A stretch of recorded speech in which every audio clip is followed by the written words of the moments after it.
오늘 우리에게 주신 하나님 말씀은 다니엘서 8장 말씀입니다. 옛날 얘기를 하겠는데 한국에 어떤 영화가 나왔는데 그 영화는 반전으로 유명한 영화였습니다. 사람들이 다 줄을 서가지고 어떤 반전이 있는지 기가 막힌 영화를 보려고 하는데 쫙 줄을 서 있는데 이제 앞에서 상영했던 회차가 끝나고 사람들이 몰려 나오고 있었어. 이제 새로운 사람들이 막 기대를 안고 들어가는 중이었어요. 그런데 어떤 젊은 애가 나와가지고 내려오면서 절름발이가 범인이다! 그러고서 소리지면서 달아났어요. 그 회차를 보던 그 많은 관객들이 다 스포일러를 듣고 나서 처음부터 재미가 없어지는 거예요. 이 영화는 나중에 한번 보세요. 절름발이가 범인이라고 알고 나면 재미가 없어요. 처음부터 모르고 볼 때 정말 기가 막힌 영화인데 그렇습니다. 예수님도 그렇습니다. 우리에게 미래의 일을 가르쳐 주시고 앞으로 될 일을 말씀해 주십니다. 그래서 예수님이 우리의 인생에 스포일 하셨다. 그런데 예수님뿐만 아니라 구약서부터 앞으로 올 일에 대해서 말씀을 해주시는 것을 한번 들어보길 바랍니다. 다니엘서 구조를 이제 보겠습니다. 오늘 8장을 하는 거기 때문에 벌써 중반을 넘어갔습니다. 1절부터 6장까지는 다니엘의 어떤 스토리가 나옵니다. 7절부터 22장까지는 이제 다니엘의 미래 예언이 나오는데 순서대로 나오는 것이 아니라 다시 이제 앞으로 돌아가서 벨사살 때에 보았던 예언 7장에서 보았고, 오늘 8장도 역시 벨사살 몇 년 뒤에 나온 것이고, 9장은 그 다음에 이제 다리오 왕을 섬길 때, 이제 페르시아 고레스 왕이 백성들 다시 이스라엘로 돌아가라라고 해방을 선언하죠. 그때 또 다니엘이 받았던 예언들을 10장부터 12장까지 설명을 하는 것입니다. 그래서 쭉 읽는 것이 아니라 7장부터는 중간중간에 예언이 모음이 나온다 하는 것을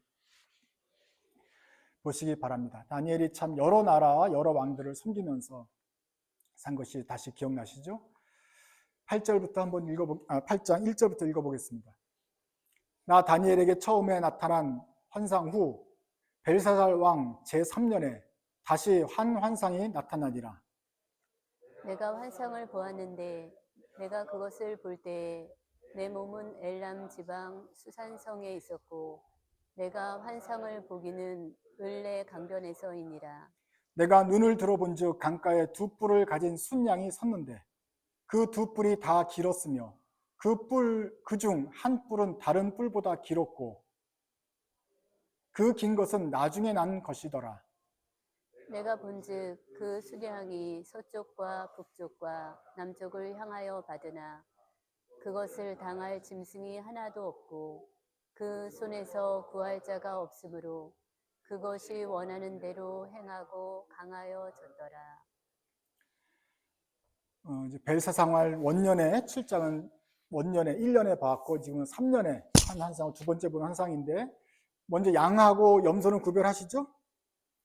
염소는 뿔이 이렇게 일자로 뒤로 향해 있고 양은 이렇게 좀 될순대로 꼬부라진 형태입니다.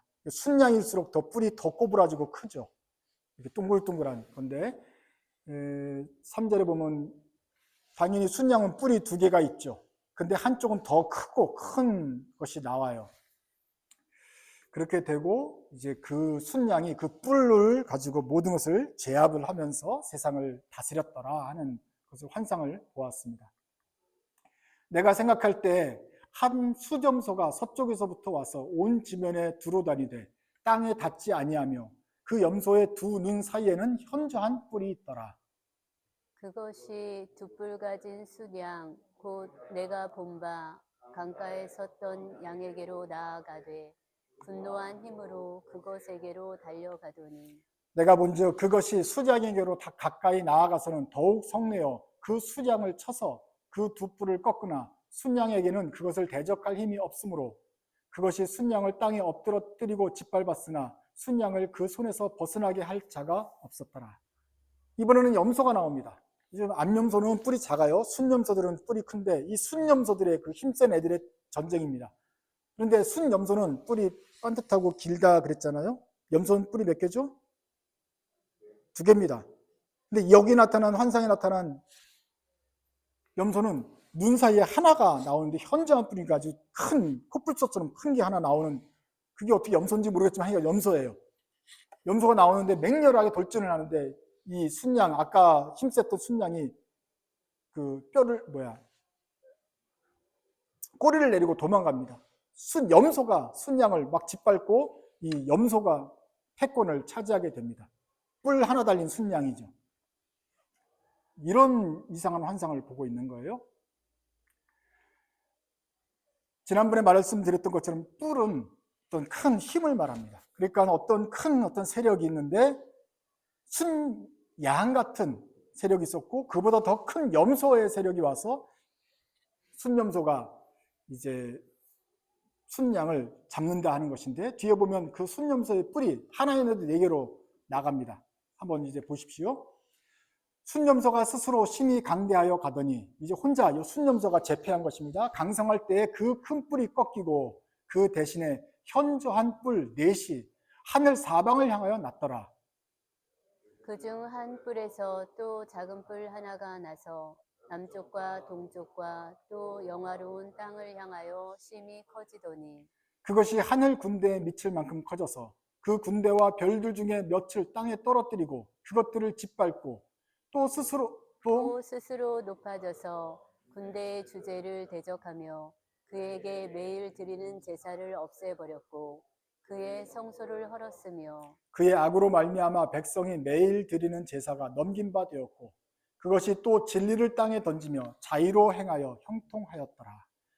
그 순염소가 이제 그 코뿔소 큰 뿔이 꺾이고 대신 여기서 4개가 뿔이 납니다. 더 이상 염소로 갈 수 없지만 어쨌거나 뿔이 4개가 나요. 근데 그 중에서 주목한 것은 이 작은 뿔 하나인데 이 한 뿔은 뭐냐면은 남동쪽을 다스리는 뿔이 됩니다. 점점 커져가지고 남쪽과 동쪽 그리고 영화로운 땅을 향하여 심히 커진다. 영화로운 땅은 어디겠습니까? 지금 이제 이스라엘, 이라크 넘어 이란 땅이 있는데 거기서 꿈을 보는데 남동쪽이라 한다면 지중해 쪽으로 또 이집트 쪽으로 이스라엘인 거예요. 이스라엘의 그 거룩한 땅을 향하여 점점 이게 풀이 커져가지고 뿔이 커진다는 것은 거길 다스린다는 것이죠. 그렇게 하더니 막 점점 커지고 하늘 군대에 미칠 만큼 하나님하고 막 겨루면서 방자에 행하고 짓밟고 제사 못 드리게 하고 성도들을 넘긴 바 되고 진리를 던지는데 형통을 해. 더 잘 나가. 더 점점 세지고 우리 신앙을 가진 백성들은 못하게 되는, 이스라엘 백성들을 제압을 한다. 이런 느낌이에요. 내가 들은즉 한 거룩한 이가 말하더니 다른 거룩한 이 그 말하는 이에게 묻되 환상에 나타난 바 매일 드리는 제사와 망하게 하는 죄악에 대한 일과 성소와 백성이 내어준 바 되며 짓밟힐 일이 어느 때까지 이를꼬 하매 그가 내게 이르되 2300 주야까지니 그때 성소가 정결하게 되리라 하였느니라.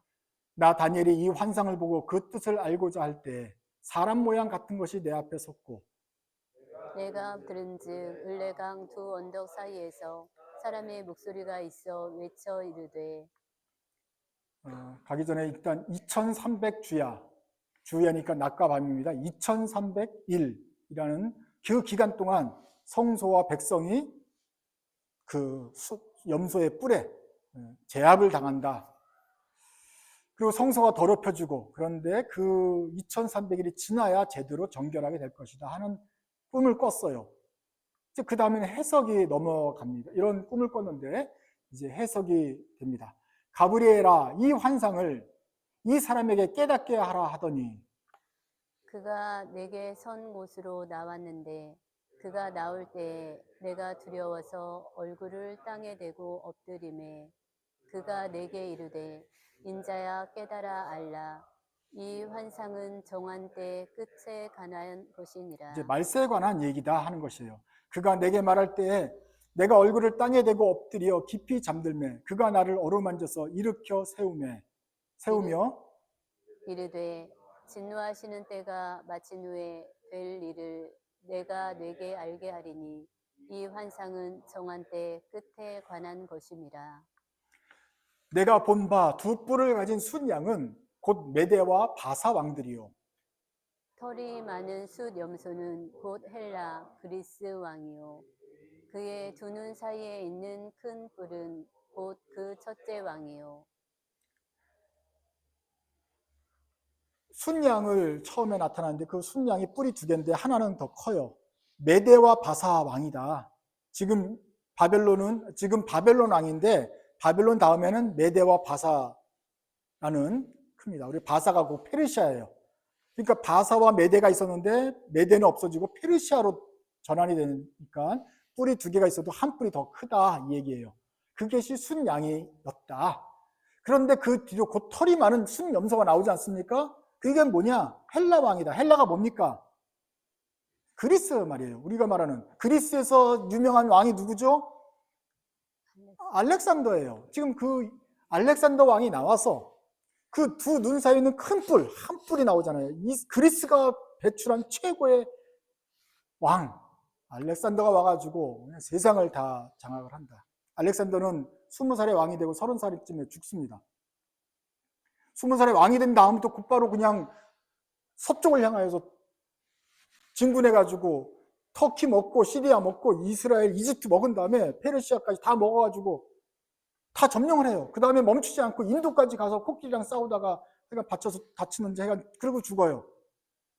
수삭 없이 죽었기 때문에 그 10년 동안 걔는 옛날 전쟁만 하다가 그냥 갔어요. 20년 동안 살고 10년 동안 전쟁하다 죽은 불쌍한 인생인데 하여간 일단 패권을 먹었으니 그냥 우리가 위인이라고 기억은 하지만 그것이 바로 알렉산더 대왕이 나타날 것이다. 그러고 나서 얘가 후사가 없이 죽습니다. 그래서 그냥 왕들이 그냥 대충 나라를 나눠 가져요.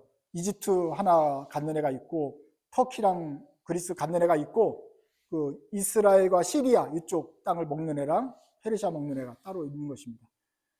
그 얘기를 생각하면서 22절부터 한번 읽어보겠습니다. 이 뿔이 꺾이고 그 대신에 내 뿔이 났은즉 그 나라 가운데서 내 나라가 일어나되 그의 권세만 못하리라. 이 내 나라 마지막 때에 반역자들이 가득할 즈음에 한 왕이 일어나리니 그 얼굴은 뻔뻔하며 속임수에 능하며 그 권세가 강할 것이나 자기의 힘으로 말미암은 것이 아니며 그가 장차 놀랍게 파괴 행위를 하고 자의로 행하여 형통하며 강한 자들과 거룩한 백성을 멸하리라. 그가 꾀를 베풀어 제 손으로 속임수를 행하고 마음에 스스로 큰 체하며 또 평화로운 때에 많은 무리를 멸하며 또 스스로 서서 만왕의 왕을 대적할 것이나 그가 사람의 손으로 말미암지 아니하고 깨지리라. 이미 말한 바 주야에 대한 환상은 확실하니 너는 그 환상을 간직하라. 이는 여러 날 후의 일임이라 하더라. 이에 나 다니엘이 지쳐서 여러 날 앓다가 일어나서 왕의 일을 보았느니라. 내가 그 환상으로 말미암아 놀랐고 그 뜻을 깨닫는 사람도 없었느니라. 다니엘 입장에서 볼 때는 그것이 굉장히 힘든 무슨 환상인지 앞으로 나타날 무슨 순양과 같은 큰 제국과 염소 같은 또 제국 또 그 다음에 더 속임수가 있는 큰 왕 이게 뭔지를 잘 모르고서 끙끙 앓았다고 했어요. 두려웠어요. 그렇지만 이제 우리는 그 결과를 알고 있기 때문에 대충 스포일이 돼 있기 때문에 알 수가 있습니다. 그래서 지금 메대와 바사 메대보다 더 큰 페르시아가 있고 그것을 넘길 만한 헬라 그리스 제국이 나오는데 우리는 그 이름까지 알아요. 알렉산더인데 알렉산더 사후에 네 나라로 나눠지는구나 까지 알았어요. 근데 그 다음의 일은 조금 좀 해석이 필요합니다. 그 죄죄를 베풀어 속임수로 행하고 사람들을 하고 하늘님께 반역하는 만왕의 왕을 대적하는 이것, 사람의 손으로 말미암지 않고 어떤 영적인 힘으로 나타나는 것, 그리고 이것을 파괴하는 것은 영적인 어떤 큰 힘으로 또 파괴되는 것, 이것은 도대체 마지막 거는 무엇인가 하는 것은 우리도 아직 가보지 않았기 때문에 잘 모를 수가 있어요. 정리 한번 해보겠습니다. 수장은 바벨론 왕국 뒤에 있는 메대와 바사입니다. 그다음에 순염소가 그리스 알렉산더가 나와가지고 한 다음에 뿔이 그리스 분열을 말합니다. 근데 그 중에서 네 나라 중에서 성소를 짓밟는 작은 뿔이라는 것은 예루살렘 지역을 관할한, 사실은 시리아를 먹었어요. 시리아가 예루살렘의 이스라엘의 북쪽에 있는 나라인데 우리나라와 일본과의 관계예요. 계속 이스라엘을 점령하는 곳인데 거기가 수도가 되어요. 거기가 수도 삼고 이스라엘을 그냥 이렇게 같이 아우르는 왕이 있었는데 그 왕들 중에서 안티옥입니다. 안티오쿠스의 왕 이름을 에피파네스 4세. 에피파네스 4세가 아주 강력하게 이스라엘을 핍박합니다. 그 핍박하는 기간이 굉장히 길고 그래서 독립운동이 일어나고 그래요. 이제 여기까지는 알겠는데 그렇게 2300주야를 하다가 나중에 독립을 하게 되고 하나님께 대항하는 큰 어떤 영적인 전쟁이 일어난다, 이렇게 꿈이 된다라고 해석을 했습니다. 세계 역사를 한번 비교를 해보겠습니다. 바빌론 유다가 586년에 멸망합니다. 물론 이건 최종 멸망이고 그 전에 이미 다니엘부터 포로로 잡혀가고 1차, 2차, 3차로 잡혀갑니다. 마지막으로 멸망한 게 586년이고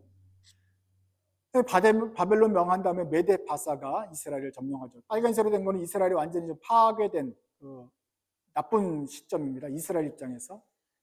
그 다음에 페르시아가 나오고 고레스 왕이 딱 등극을 하자 이스라엘 다 돌아가라, 이렇게 해서 이스라엘이 다시 돌아가서 성전과 성벽을 세우게 돼요. 이스라엘의 귀환이 536년에 나옵니다. 586년과 536년은 70년이 아니에요. 이미 다니엘이 그 전에 잡혀간 1차 시간부터 생각하면 대략 70년이 되니까 70년 만에 포로 생활을 끝내고 돌아가게 됩니다. 근데 여기가 끝이 아니에요. 그리스에서 알렉산더라는 사람이 나와서 이스라엘 다시 먹습니다. 하나님 우리가 말하는 학계, 스가랴, 말라기까지 잘 섬기나 싶었더니 이분부터는 신약하고 구약의 중간이에요. 나오지 않아요. 외경에 마카비서에 나오는 텐데 그리스 알렉산더 와서 이스라엘을 먹어요. 10년 뒤에 알렉산더가 죽은 다음에는 네 나라로 분열이 돼요. 그 좋은 왕이 왔으면 좋은데 안티옥에 있는 왕 중에 특별히 에피파네스 4세는 와가지고 이스라엘을 핍박합니다. 야, 그냥 그리스 문화로 대동단결. 그래서 그리스 문화 뭐합니까? 올림픽 경기 하잖아요. 올림픽 경기장 세우고 그리스 신전 같은 거 세우고 다 그래요. 야, 그리스 신화를 섬겨야지. 이스라엘 여호와 그 족보도 없는 거는 섬기지 마. 성전 멋있네. 이거 비너스 신전, 제우스 신전으로 하자. 그리고 거기를 다 제우스 신에게 맡기는 걸로 다 둔갑을 합니다. 신전에게 제사를 바치면, 돼지고기를 바치면 그 돼지고기 튀김 냄새가 성전에 가득 배어요. 성전이 더러워졌어요. 애 태어나면 할례시키지 마. 할례시키는 놈 다 죽여. 실제로 죽여요. 제사장들 할례시키지 마. 율법 지키지 마. 돼지고기 먹어. 막 그러면서 다 죽이니 안 되겠다 싶어서 마카비와 그 5 형제들이 그 가문이 독립운동에 선봉에 섭니다. 그리고 숱한 투쟁 끝에 결국 그리스를 몰아내고 잠깐 동안의 독립을 갖는 것이 BC 167년입니다. 잠깐 동안의 독립을 갖고 또 로마가 나타나네. 로마가 나타나서 처음에는 이제 그냥 대충 하다가 예수님이 태어나시고 돌아가셨잖아요. 아예 70년, AD 70년은 아예 그냥 예루살렘을 멸망시켜 버립니다. 돌 위에 돌 하나 남지 않게 성전을 다 파괴시켜 버립니다. 이게 이스라엘의 예루살렘의 멸망입니다. 그때부터 유대인이 2000년 동안 유리하다가 이제 된 거 아니겠습니까? 자, 우리는 이제 이 역사를 알고 있어요. 다니엘은 어디까지 하냐면은 바빌론 겪었어요. 메데 바사 겪었어요. 거기 살고 있어요.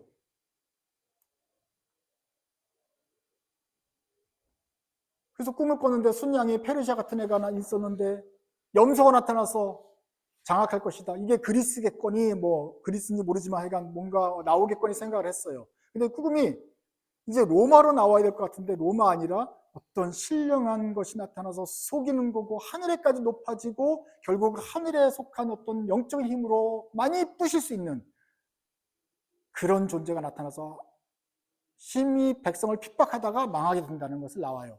그것은 로마부터 쭉 생략이 되어서 마지막에 일어날 어떤 큰 영적인 최후의 심판, 최후의 전쟁을 말하는 것이죠. 이것이 지금 다니엘서의 어떤 패턴입니다.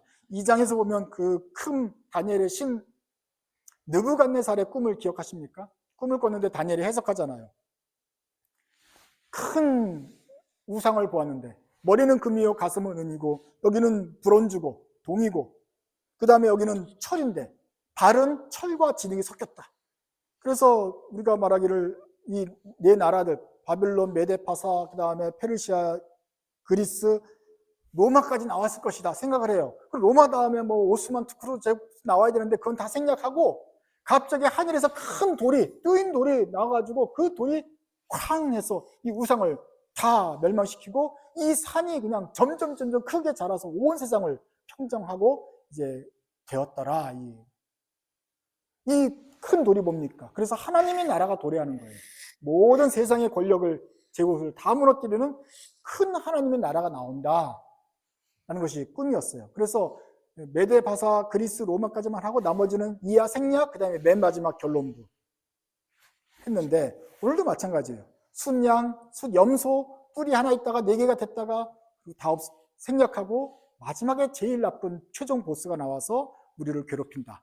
그런데 이제 하나님이 이 최종 보스를 정해진 기간 2300 주야가 끝나면 얘도 심판해 버린다. 이런 꿈을 꾸었습니다. 다니엘도 이 꿈을 꾸고 나서는 소화하기 힘들었나 봐요. 끙끙 앓았어요. 너무 힘들어요. 얼마나 인생이 참 힘듭니까? 바벨론, 메데, 파사 지금 이것도 지금 힘든데 자기가 죽고 나서 정말 또 계속해서 전쟁과 제국의 싸움이 끊이지 않는 이 역사를 바라볼 때 속이 많이 상했을 것이다 생각이 됩니다. 이러한 패턴을 우리 제가 다니엘서에도 계속 꿈이 반복이 된다 그랬는데 이것은 다니엘서만 반복이 되는 것이 아니다. 성경 전체에 보면 이러한 패턴이 계속 반복이 됩니다. 여러분 요셉 이후로 이스라엘 백성들이 창세기 다음 출애굽기 때 이집트에 가서 고생한 이야기를 기억하십니까? 그때 왕은 파라오였습니다. 파라오가 큰 힘을 가지고 이스라엘 백성들을 압제했습니다. 그런데 피라미드 지어라, 뭐 진흙으로 벽돌을 구워라, 막 힘든 일을 시켜서 고생을 했는데 그 사람들이 살려주십시오. 구원자는 어디 있습니까? 약속의 땅은 어디입니까? 고백을 하는데 그 기간이 언제입니까? 400년 동안 이집트 가서 포로 생활을 한 거예요. 기다리고 기다렸더니 하나님께서 구원자를 내셨는데 그분이 모세다. 그리고 그 모세가 이스라엘을 이끌어내서 출애굽을 하면서 이스라엘이 해방이 되고 드디어 우리가 죄로부터 벗어났다. 이렇게 되는 출애굽 사건이 있습니다. 그리고 이스라엘 백성도 또 뭐 바벨론 갔다 돌아온 것도 같은 거겠지만 오늘 다니엘이 꿨던 꿈도 그런 것이죠. 순점소 뿔에 의해서 세상 사람들이 짓밟힌다. 성전 제사도 못 드리게 하고 예배도 못하게 하고 막 신앙생활을 못하게 하는 그 일이 있고 하나님의 그 거룩한 성소를 막 모독하는 일이 나오는데 언제 동안? 여기는 2300일 동안 2300 주야로 그 기간 동안 핍박을 받는다. 두 가지 의미가 있어요. 2300일이 언제인지 모르겠지만 그만큼 동안 우리는 힘들겠구나 하는 거고 또 하나는 2300일 이상으로는 못하는구나 우리를. 그 기간이 끝나면 얘는 어차피 질 수밖에 없구나 하는 그런 정해진 양면성이 있잖아요. 그 2300일이 정해진 기간 동안 우리는 핍박을 받게 되고 그 기간 동안에 때가 차기 전까지는 얘가 왕노릇하는 것입니다. 마지막에 어떤 영적인 힘이 나타나서 사람의 힘으로 말미암지 않은 어떤 힘이 나타나서 얘를 심판을 하고 하나님의 나라를 가져온다라는 것이 이 꿈이었어요. 근데 지난주에 말씀드렸던 것처럼 우리가 그런 꿈을 들으면 일단 그 짐승의 뿔 여기에부터 막 너무 신경을 쓰고 두려워하는 것이 많아요. 다니엘도 아마 힘들었을 거예요. 전쟁이 너무 참혹하니까. 그렇지만 결과적으로는 이제 이기게 된다 하는 것이에요. 다니엘서뿐만 아니라 요한계시록도 같은 패턴입니다. 짐승이 나타나죠. 무서운 짐승입니다. 그리고 짐승의 수는 666이다 그래요. 그래서 이것 때문에 우리는 666만 보면 무섭고 자동차 뒷번호 666 나오면 바꿔주세요 그러잖아요. 안 그럽니까? 크리스천은 기분이 나쁜 거예요. 무서워요. 그 짐승이 나타나서 우리를 성도를 환난합니다. 666 안 받으면 못 사게 하고 뭐 하여간 또 다른 표현으로 막 우리를 힘들게 말아요. 우리를 속입니다. 그런데 자기는 잘 나가요. 형통해요. 사람도 막 고치고 막 기적을 행해요. 우리가 행할 수 없는 큰 초능력을 행하면서 우리를 현혹합니다. 그 기간은 몇 년? 이라고 정확하게 나오진 않지만 대략 우리들이 볼 때 뭐 3년 반 뭐 해가지고 7년을 얘기를 하는 것이 나와요. 그런데 예수님께서 백마를 타고 세상의 왕자가 되어가지고 임금이 되어가지고 이 짐승을 싸웁니다. 샥 이겨요. 이기고 우리를 복수합니다. 그리고 이 살아남은 사람들 또는 옛날에 이미 죽었던 믿음으로 죽었던 성도를 다 다시 살려가지고 새하늘과 새 땅에 두는 것으로 요한계시록 20장과 21장이 새하늘과 새 땅, 새 예루살렘을 설명하면서 대단원의 막을 내립니다. 이것이 너희들의 앞으로 일어날 일이다. 근데 이걸 들으면 우리는 기분이 나빠집니다. 사랑은 언제나 오래 참고 막 이런 거 얘기하다가 갑자기 짐승 666 나오고 막 그러니까 뭐 맨 마지막에 어떻게 되든지 간에 막 기분이 나빠지고 조금 이제 섬뜩해지고 이런 두려움이 생긴단 말이죠. 그러나 어쨌거나 이러한 패턴은 성경 전체에서 계속해서 일관되게 말하는 패턴이다. 다니엘이 보았던 것은 환상이 이렇게 뭐랄까 독특한 것이 아니고 여러분이 몰랐던 것이 아니고 물론 다니엘 갖다 처음 읽어본 친구들은 2300일 이건 또 새로운 숫자니까 힘들겠지만 400년이나 2300일이나 7년이나 다 어떤 일정 기간이라는 것이고 모세가 했던 것처럼 예수님이 또 구세주가 재림 다시 오실 예수님이 우리를 구원한다는 측면에서 이 기승전결 우리가 환난을 받지만 결국 예수님께서 새 나라 그 나라를 이루신다는 그 줄거리에는 변함이 없는 것을 확인할 수 있을 것입니다. 종말에 대해서 얘기를 하면은 어떤 사람들은 그러면 내가 죽고 나면 저 뭐 육룡이 나오든지 짐승이 나오든지 나하고는 상관없을 테니 할 텐데 나하고 상관없는 거라고 생각하는데 두 가지 종말이 있다는 것을 생각해 보면 상관이 전혀 없지 않습니다. 종말은 전우주의 종말, 이 인류가 멸망하고 새로운 새하늘과 새 땅으로 들어가는 그 큰 그림에 있어의 종말이 있고 이것이 우리가 말하는 종말이론 할 때 종말인데 많은 사람들이 간과하는 것은 두 번째 개인적인 종말입니다. 개인적인 종말을 두 글자로 뭐라고 말합니까? 예, 임종하시는 거예요. 죽음이에요. 개인적인 종말은 몇 년 남았습니까? 정확하게 모르지만 10년 단위로 우리가 예상할 수 있지 않아요? 우리가 50년을 살겠어요? 60년을 살겠어요? 당신은 좀 많지만 그게 100년이 되겠어요? 120년이 되겠어요? 벌써 이미 많이 썼잖아요. 시한부 종말이란 말이에요, 우리가. 정확하게는 알 수 없지만 대략 아이고 저때쯤 죽겠구나. 알잖아요. 그 전에 예수님이 올 수도 있지만 그래서 전우주의 종말을 볼 수 있지만 아마도 우리 죽은 다음에 예수님이 올 수가 있어요. 그러면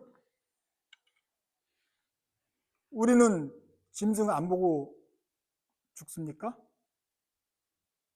환난을 안 당하고 죽습니까?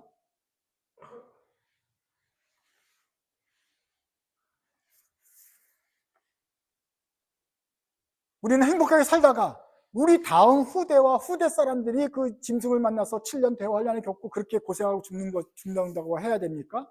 전 우주가 종말할 때 패턴이 기승전결 해가지고 사탄에게 넘김바 되고 그러나 예수님께서 구원하신다는 패턴이라면 파라오의 고생을 받고 모세를 통해서 출애굽해서 하나님 백성이 되는 패턴이라면 개인적인 종말에서도 패턴이 나오지 않겠어요? 우리가 죄의 종이 되었다가 예수 그리스도로 말미암아 구속을 받고 출애굽을 한 다음에 그 다음에도 광야 40년이 놓여 있죠. 거기서 고생하고 연단받고 훈련받고 있다가 약속의 땅에 들어가는 그 시점들이 남아있지 않습니까? 우리 개인적인 종말에도 마찬가지입니다. 내가 666 짐승하고 상관이 없을지라도 이 내 짧은 인생에서 이 패턴이 그대로 나타나서 저 영광스러운 그날까지 가게 되기까지는 나도 일정 기간 고난을 피할 수 없겠구나. 생각해야 맞을 것입니다. 그래서 맨 왼쪽은 내 개인적인 출애굽 스토리입니다. 원수 마귀로 고생을 하는데 인생의 고난이 심합니다. 무슨 인생에서 지금 피라미드를 짓고 있어요. 너무너무 힘들어요.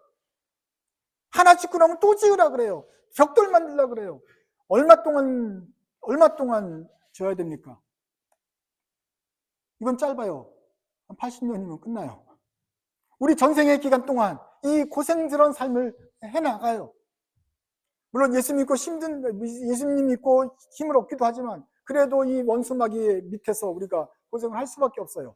이 땅에 살고 있기 때문에. 그렇지만 나의 구세주, 나의 하나님께 우리가 가면서 우리는 최후 승리를 받게 된다.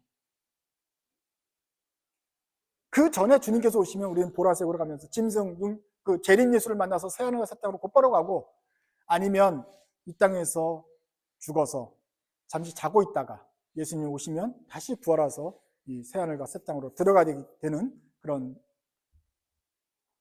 것이 예정되어 있습니다. 어쨌거나 어느 길로 가든 우리의 일정 기간 환난을 피할 수가 없다. 그리고 그놈은 짐승이 됐든 염소가 됐든 파라오가 됐든 원수 마귀는 우리를 늘 어느 쪽으로든 하여간 교묘하게 괴롭힌다. 괴롭히기 때문에 그걸 생각하면 우리가 속이 상한다. 지금도 힘든데 앞으로도 남은 인생 동안 굽이굽이 만날 그 사탄을 생각하니 힘이 든다. 늙으면 또 고생이라면서요. 고민해야면서요. 애들아 너 교통 차 조심해라, 뭐 조심해라. 늘 고난이 끊이지 않는다. 걱정이. 그렇지만 나의 구세주가 다시 오셔서 나를 최후 승리로 이끌고 영원한 복락으로 이끄실 텐데, 우리가 이 맨 마지막 결론보다는 이 가고 있을 앞으로 만날 그 짐승들에 대해서 진이 빠지는 것이 사실입니다. 이 그림은 유명한 그 철로 역정 그 소설이 있습니다. 존 버년이 쓴 소설인데 그 소설을 갖다가 그림으로 요약한 것입니다.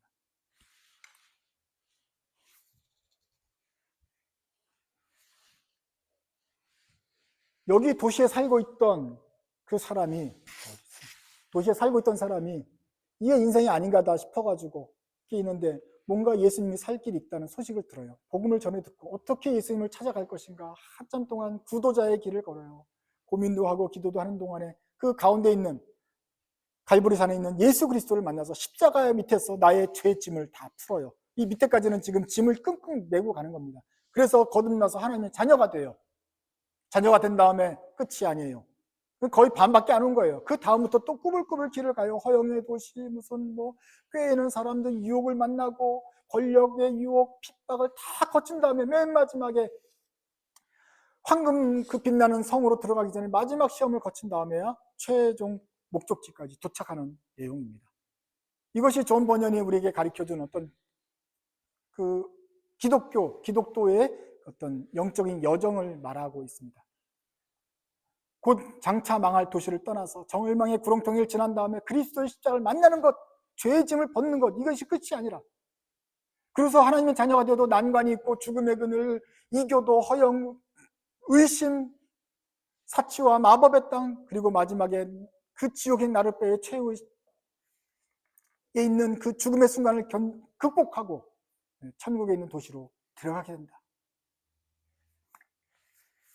이것이 사실은 우리에게 보여질 어떤 일일 것입니다. 앞으로 너에게 나올 일은 이러하니 너희가 예수 그리스도를 믿고 구원받았어도 이제 앞으로 저 천국까지 들어가기까지에는 온갖 염소 만나고 양 만나고 최종 보스 만나고 계속해서 마징가 제트 그 보스들이 나오는 것처럼 극복해야 될 것들이 많다. 그것들을 헤치면서 가야 된다. 이스라엘 백성이 40년 동안 광야에서 전진했던 것처럼 너희도 전진을 하는데 고비고비 적들이 있다. 이길 것이다. 근데 적들은 있다. 이 얘기를 들으면 여러분들은 기분이 어떻습니까? 그래서 스포일러 하는 게 별로 안 좋은 거예요. 왜냐하면 스포일러를 미리 해놓으면 앞으로 당할 거에 대한 무서움이 먼저 생겨요. 진이 빠져요. 지금까지도 하는 것도 힘든데 또 무슨 염소 양 만나야 된다니, 내 인생이 무슨 죄를 받았다고, 앞으로 1년에 한 번씩 만나면 앞으로 짐승을 만나야 되니 얼마나 힘듭니까? 네? 빛나는 행복의 순간은 짧고 더 보내는 시간은 또 길고 지루하고 이걸 죽을 때까지 계속 해야 된다니 무섭고 진이 빠지지 않습니까? 내가 해놓으면 뭐하나? 또 무슨 전쟁이 일어나서 또 다른 나라 오고 또 다 망가지고 헛되다. 두 번째로는 무기력한 겁니다. 야, 결국은 이겨. 그럼 또 이렇게 말해요. 이길 건데 뭐 하러 하나? 어차피 이길 건데 그냥 좀 대충 살다가 마지막 죽기 5분 전에 좀 정신 차려가지고 기도하고 또 가면 되지. 뭐 이렇게 힘들게 사나? 그러니까 하나님 제 장래가 어떻게 될 거냐 알고 싶었는데 알고 알려주셨지만 알려주면 너무너무 우리에게 부작용이 생기기가 쉬워요. 공포스럽고 아니면 나태해지든지 둘 중에 하나입니다. 여러분은 어떤 쪽에 해당되십니까? 앞으로만은 환란이 있을 것이다. 그러나 최우승이가 주님께 있으니 주님께서 너희를 구원하실 것이다 라는 말을 들었을 때 최우승리와 그 빛나는 영광 때문에 힘이 나십니까? 아니면 짜증이 나십니까? 다니엘이 아마 그래서 알아두은 것 같아요. 좀 힘들었던 것 같아요. 예수님이 근데 이 스포일러십니다. 다 말해주고 가셨어요. 뭐라 그랬었어요? 내가 다시 온다. 다시 와서 내가 영생을 너에게 주겠다. 내가 와서 세상을 심판하겠다. 너희들은 천국을 상속받을 것이다. 나와 함께 온 세상을 다스리자. 환란이 있을 것이다. 그러나 강하고 담대하라. 내가 세상을 이겼다. 다 폭로하셨어요. 재미가 없어요, 한마디로. 다니엘 했던 거랑 똑같은 거예요. 너희들에게 환란이 있을 것이다. 그러나 내가 다시 와서 다 심판하고 모든 것을 다 정리하겠다. 똑같은 말씀인데 그 말을 들을 때 오래된 신자들은 또 고생은 또 왜 말씀하셔가지고 무기력해지고 또 불안해진다 이 말이죠. 주님께서 여러분한테 스포일 하신 이유는, 미래를 가르쳐 주신 이유는, 요한계시록과 다니엘을 통해서 미래를 알려주신 이유는 방탕하게 살라고 한 것입니까? 아니면 두려우라고 보여주신 것입니까? 아닙니다. 깨어있으라고. 앞으로 그렇게 되어 있으니 내가 도적같이 올 것이니 너희는 깨어있으라. 환란이 있을 것이다. 그러나 내가 곧 올 것이니 그때까지만 기다려라. 죽도록 충성해라. 끝까지 붙잡고 있어라. 거기 버텨라.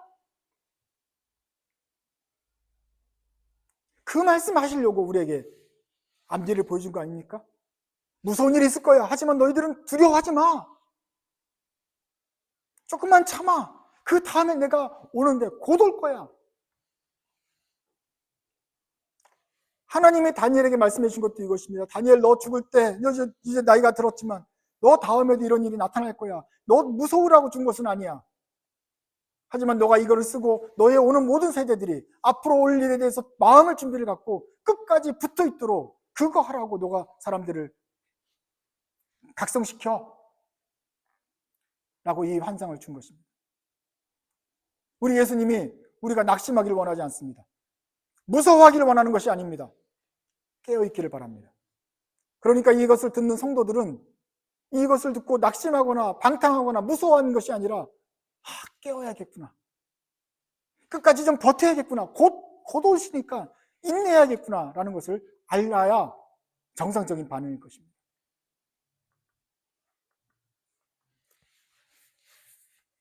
신약성경에서는 계속해서 성도들에게 인내를 말합니다. 우리에게 필요한 이 믿음을 가진 우리에게 이제 더욱 필요한 것은 인내입니다. 히브리서 10장 한번 읽어보겠습니다. 여러분이 하나님의 뜻을 행하고서 그 약속해 주신 것을 받으려면 인내가 필요합니다. 약속해 주신 것을 받으려면 인내가 필요합니다. 계시록 14장에도 말했습니다. 같이 있습니다.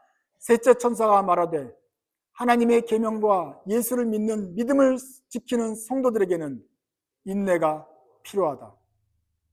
끝까지 버텨야 한다. 로마서 15장입니다. 같이 있습니다. 무엇이든지 전에 기록한 것은 우리에게 교훈을 주려고 한 것이며 성경이 주는 인내와 위로로서 우리로 하여금 소망을 가지게 하려고 한 것입니다. 하나님의 성경이 우리에게 무엇을 줍니까? 인내합니다. 우리를 위로합니다. 인내하도록 우리를 버티는 수 있는 힘을 주십니다. 그러면 우리 속에 소망이 생기게 돼서 그 소망을 가지고 주님 오실 것을 기다리게 되는 수 있게 되는 것입니다. 주님께서 시종일관 원하는 것이 우리들이 인내하기를 바라십니다. 예수 그리스도를 믿고 구원을 받았거든 내가 다시 올 때까지 버텨라. 늘 좋은 일만 있을 것은 아니고 힘든 일이 곧곧 있을 것이고 짐승을 만날 것이다. 그러나 그 뿔은 영원하지 않다. 그 뿔은 꺾일 것이다. 내가 꺾을 것이다. 너희들은 버텨라. 우리가 해야 될 일은 인내하는 것입니다. 마태복음 24장 13절입니다. 같이 읽습니다. 끝까지 견디는 자는 구원을 얻으리라. He who stands firm to the end will be saved. 끝까지 견뎌야 구원을 받습니다. 주님께서 견딜 수 있는 힘도 주실 것입니다. 근데 여러분 자신은 끝까지 견디겠다는 각오를 하시고 소망 가운데 견디십시오. 그리스도인들은 희망이라는 말을 쓰지 않습니다. 성경에서 나오는 소망이라 말하는데 희망은 앞으로 됐으면 좋겠네 하는 막연한 것입니다. 그렇다고 한다면 소망은 무엇입니까? 분명하게 될 일, 다시 온다고 하시는 다시 온다고 하셨으니 그 확실한 것을 붙잡고 끝까지 견디는 것이 바로 소망입니다. 우리는 인내합니다. 그런데 그 소망 안에서 인내합니다. 그런 확실한 소망이 있기 때문에 주님께서 약속하신 것이기 때문에 그것을 믿고 인내하는 것입니다. 주님께서 이미 다 가르쳐 주셨습니다. 그리고 우리에게 기대하는 것은 그 말씀을 붙잡고 끝까지 인내하기를 바라십니다. 그리고 주님께서 내가 세상 끝날까지 너희와 함께 하겠다고 약속하셨고 우리와 함께 계신 주님 붙잡고 끝까지 다시 오실 주님 만날 때까지 인내하는 여러분 되시기 바랍니다. 짐승은 무섭습니다. 그렇지만 하나님보다 힘세지 않습니다. 뿔은 힘세고 우리를 괴롭힙니다. 그러나 그 뿔은 꺾일 것입니다. 이러한 분명한 확신 가지고 다시 오실 주님이 이 세상을 평정하고 정의를 다시 세우며 우리의 삶도 구원해 줄 것을 믿고 기다리며 인내하여서 최후 승리를 경험하는 여러분 되시기 바랍니다. 기도하겠습니다. 하나님 아버지, 주님의 최후 승리를 찬송합니다. 승리하고 심판주로 오실 주님, 이 세상에 어그러진 모든 것과 불의한 것들을 바로 세우실 주님, 그래서 하나님의 이름이 거룩하게 온 세상에 날리고 하나님의 뜻이 온 땅에 펼쳐지며 주님께서 뜻하신 대로 온 세상이 주님께서 다스리는 대로 다스려지시는 그날을 기다립니다. 주님, 부족한 저희들은 그날을 알면서도 두려워하고 무서워하고 때로는 방탕하고 낙심하였습니다. 때로는 주님께서 마치 힘이 없는 것처럼 이 세상의 짐승들을 더 두려워하였고 무서워했습니다. 주님, 저희들의 믿음을 도와주십시오. 이 소망이 저희들에게 더욱더 분명하여져서 마지막 날까지 주님 배울 때 깨어있고 그리고 주님 만날 때 부끄러움이 없는 자로 설 수 있도록 저희를 지켜주십시오. 저희들의 마음을 지켜주셔서 두렵거나 끙끙 놓는 것이 아니라 저 빛나는 영광, 최후 승리하실 주님을 바라보면서 그 최후의 승리하실 주님의 제자임을 기억하면서 이 세상을 담대하게 살아갈 수 있도록 용기를 주십시오. 저희에게 소망을 분명하게 더하여 주십시오.